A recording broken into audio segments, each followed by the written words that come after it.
você não tem nenhuma defesa, você é totalmente entregue, e só vem de Roma aquilo que vai a Roma. Então, eu achei estranhíssimo, porque eu comecei como jovem teólogo de 23 anos a publicar já textos de teologia sobre a inspiração, coisas mais de pesquisa histórica, sobre a história da canonicidade dos evangelhos. Os evangelhos que nós temos hoje custaram muito até serem reconhecidos, até os 314. Antes eram textos por ali que vagavam nas igrejas. Então eu trabalhei um pouco cientificamente e publiquei isso. Eu já fui listado para ser vigiado. Então você ganha um número, o meu era 1234, e todos os documentos que vinham de Roma, praticamente cada livro que eu escrevia, alguém mandava queixas a Roma. E eu tinha que responder, então, sempre com aquele mesmo número. E também esse mais oficial, que foi o envio da acusação oficial, com o número 1234. Digo, gente, eu não tinha nem era um teólogo, nem era ordenado padre ainda. Já estava na mira deles. E isso persiste até hoje. É uma forma inquisitorial. Aqui no Rio de Janeiro funcionou muito isso com o cardeal, que já não vive mais, mas que se considerava xerox do Papa.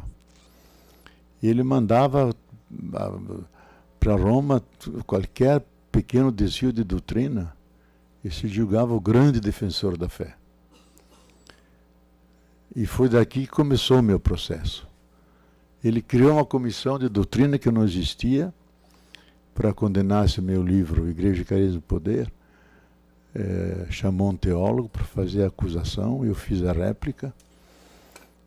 E agora, era tão vergonhosos os erros que foi enviado a Roma. Então Roma chama a mim para lá.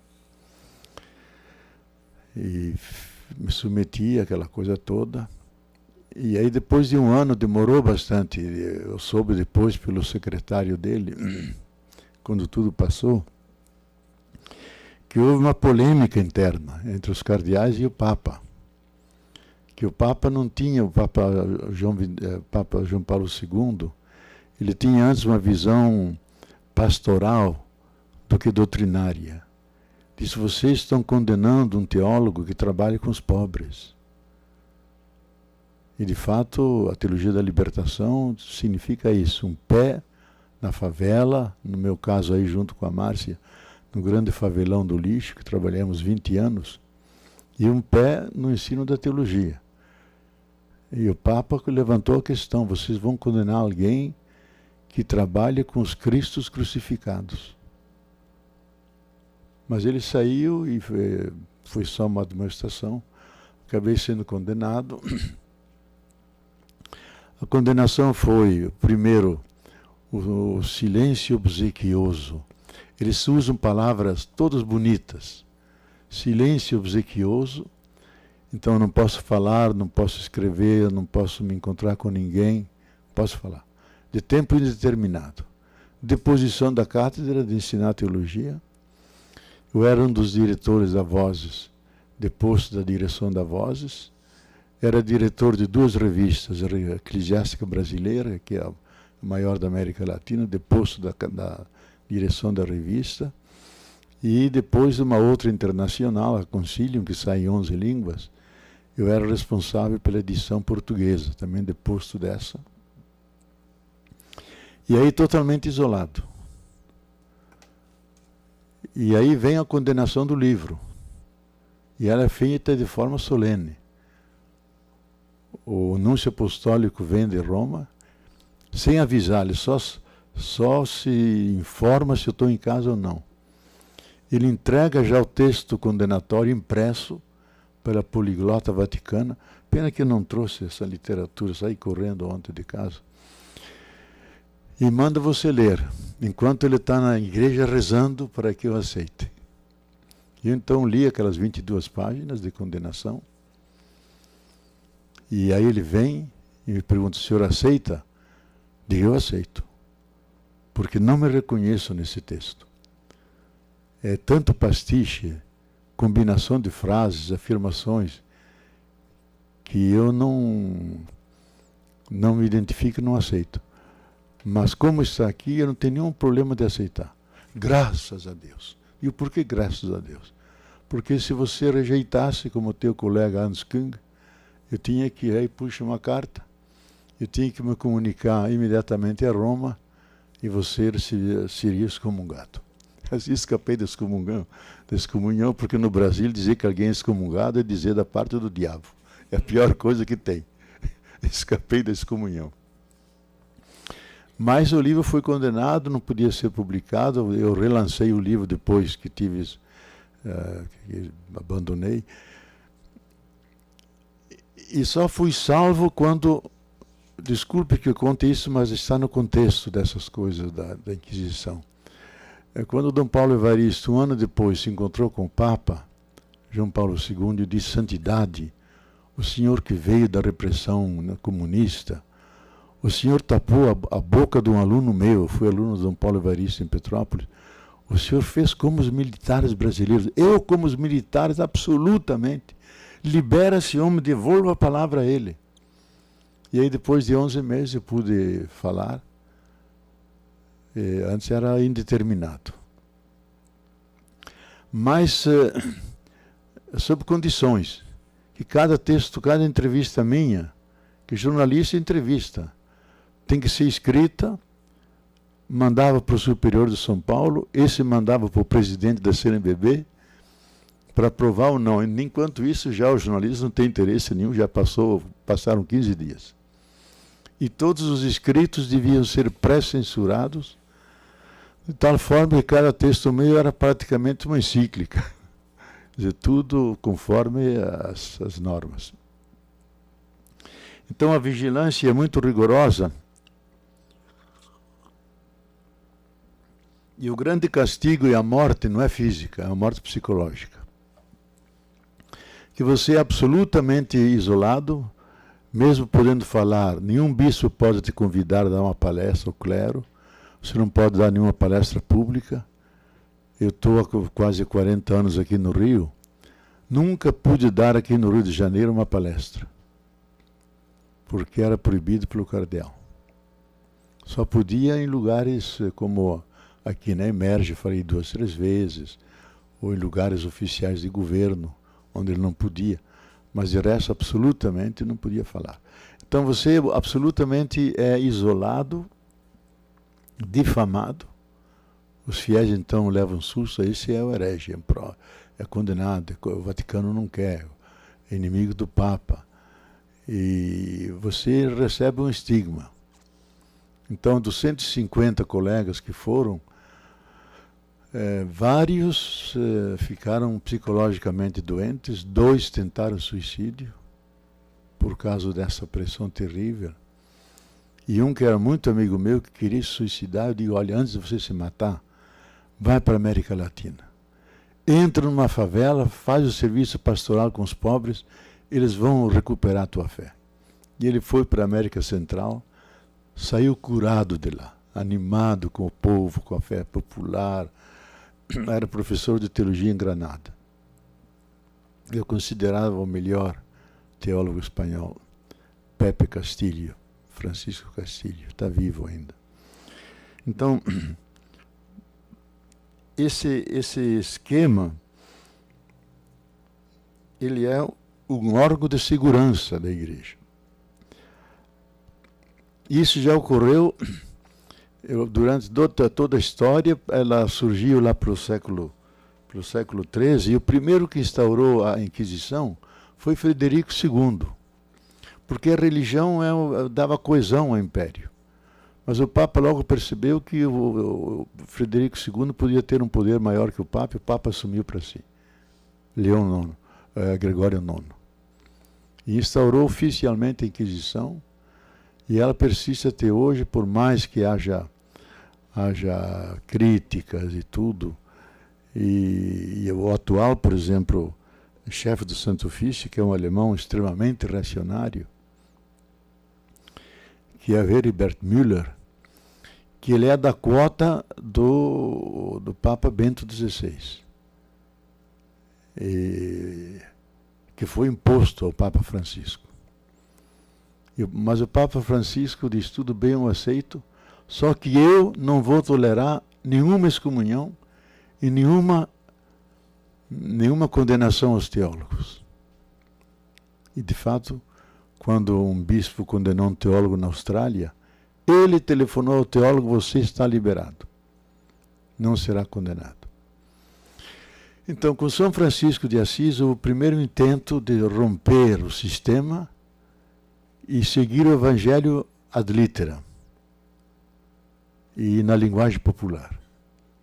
Todos os colegas dele, os valdicenses, o movimento pauperistas, foram condenados.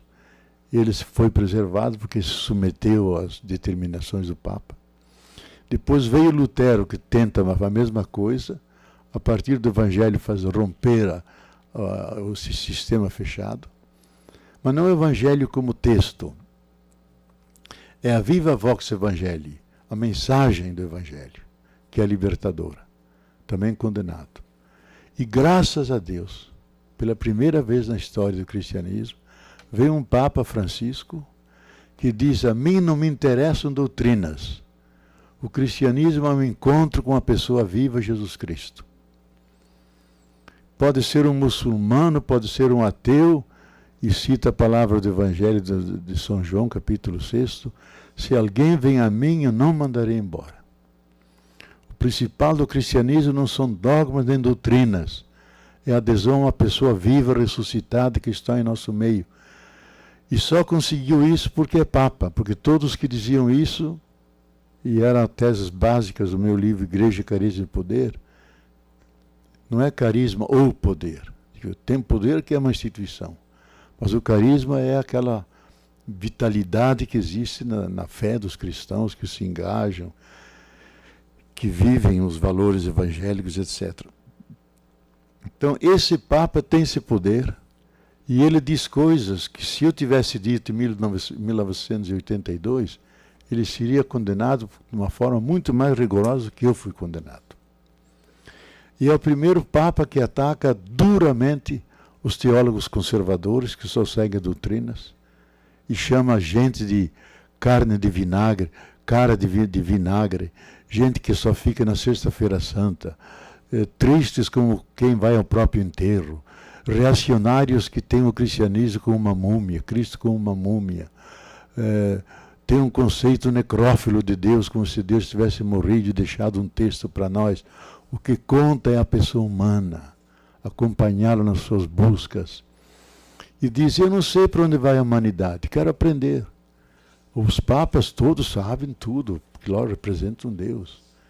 Agora vem alguém que não, é alguém que está a caminho e quer aprender de todo mundo.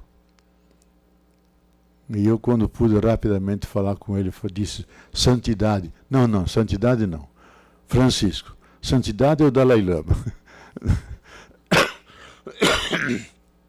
Não quer esse título. Então ele resgata, eu acho, aquilo que é originário do cristianismo, que nós chamamos a tradição de Jesus, que ela é anterior aos evangelhos, porque vocês sabem, os evangelhos foram escritos a partir de 40 anos depois da morte de Jesus. Jesus morreu no ano 33, e o primeiro evangelho, que é o de Marcos, é dos anos 69 e 70, e o último de São João, ano 90. Então é muito tempo. E aí eles se formaram as teologias, várias tendências, de tal forma que a gente nunca sabe direito o que Jesus de fato ensinou. Mas ele deixou um caminho, que a gente chama a tradição de Jesus, e que curiosamente os Atos dos Apóstolos em grego chama Haeresis tu Christu, a heresia de Jesus Cristo. Heresia em grego pode ser um pequeno grupinho, que tem alguns valores básicos, que é o amor incondicional, amor ao inimigo, centralidade dos pobres, liberdade dos constrangimentos religiosos, de observância do sábado, das leis, o que conta é o amor. E abertura irrestrita a toda pessoa, sem distinção de cor, raça ou religião. Então, esses são os valores fundamentais, profundamente humanos de Jesus, que esse Papa representa. Então, ele não quer um cristianismo de doutrina, pelo contrário, combate. Ele só produziu medo nos cristãos. E o que nos salva não é uma doutrina. O que nos salva é uma pessoa, que é Jesus Cristo. Então, quando um sistema ele se constitui como um pensamento único e doutrina, e considera essa doutrina absoluta e única verdadeira, ele está condenado a ser intolerante.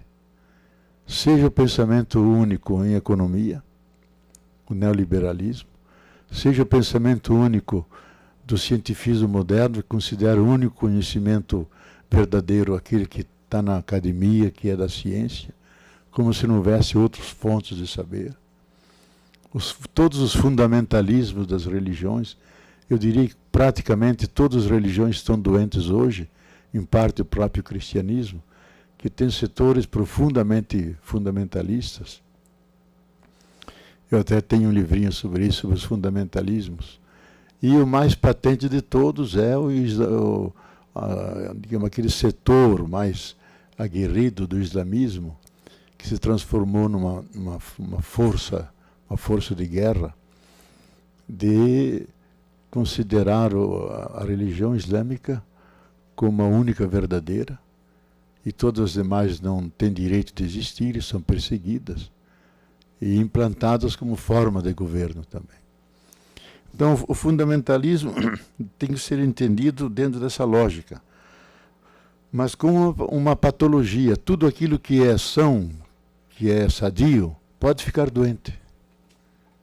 E a doença sempre remete à saúde.